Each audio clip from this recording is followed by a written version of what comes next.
وقاصرين. ما شاء الله تبارك الله.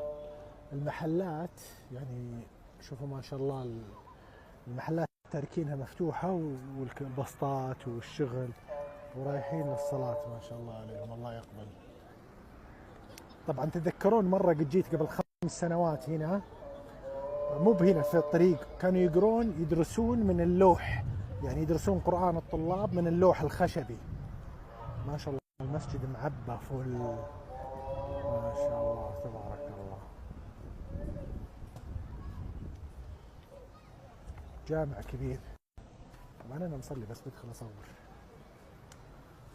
شوف وصل الصف الاخير.